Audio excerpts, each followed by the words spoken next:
So my intuitive tarot class is coming up, and I want to kind of talk about some of the logistics and a little bit more about how I do readings and how I'm going to teach.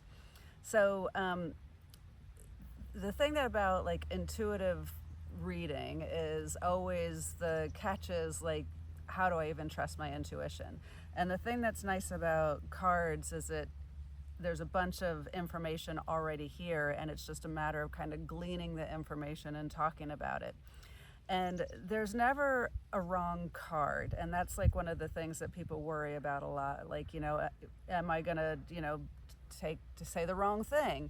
And what I can say about like the thing of that, the beauty of the card deck is they're all aspects of life. It's like, so anything that somebody says to you is or that you, any information that you get from the cards is a way of it's a facet of life, and it's always helpful. Like there's always, like, even if it's one of the bad cards, right, like it's always helpful to sort of have a new lens, a new viewpoint to sort of look at your life, to help you to move forward if you're feeling stuck, or to give you some guidance on a direction or a path.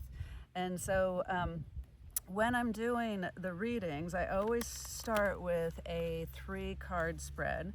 And so actually I always start with a question. So the question I'm going to have right now is, what was I thinking? To just sort of like, I would like some information right for now. How can I say it?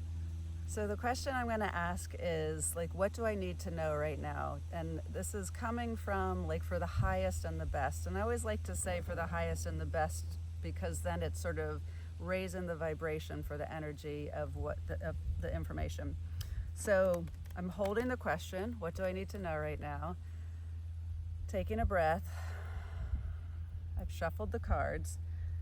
And there's different ways of picking cards, but this is what I do. And I'm going to be putting 3 cards down. And they all came reversed, which is interesting. For the sake of this video, I'm going to turn them all over for me and not get into all the details of the reverse right now, just keeping it simple. So, but for me, what that meant is this is stuff that we're working, this is the reverse for me, is about like, what are we working on? What's kind of coming forth right now? And so I read it like a story. You could do past, present, future, which is totally could be legitimate in this way, but for me, I'm going to read it like a story.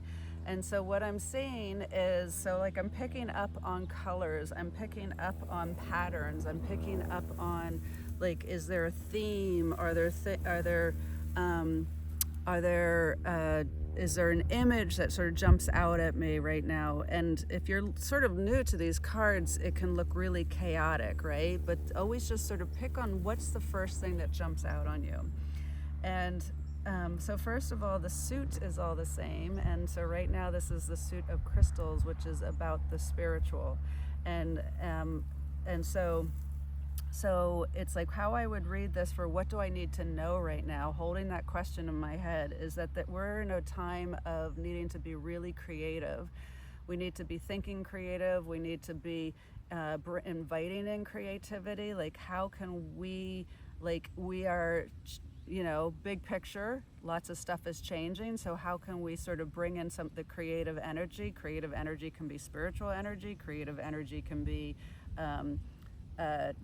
drawing, dancing, movement, the arts, right? But for me, this is feeling much more about, like, what is it that, how do we individually want to show up and use our creative power to help combat the negativity that's coming in right now, the negativity of the outside world, the negativity of our thoughts, the negativity, like the emotion of chaos.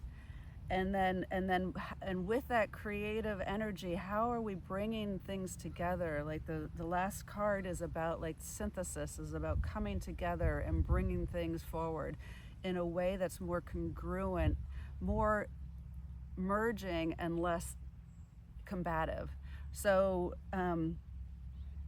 I guess that's what we need to know right now, which actually sounds like a pretty cool thing. So like I would then sit there and focus on the creative energy. What can I personally do to bring in this, to bring my creativity forward, like helping with these classes, like doing things to like sort of help people further their own, trust themselves, because that's so important to me, and trust their intuition, so that then you can move forward with more empowerment, with more self-confidence, with more just trusting in yourself. And so that's how I'm looking at that for me. And so what does that mean for you? And so this is how I do a reading. And so if you are interested in learning more, please check out the link. The class is November 1st and 2nd, 10 to 3 Pacific time, and it's live on Zoom live presentation. How do they say that? Anyway, I hope you can join me. Thanks.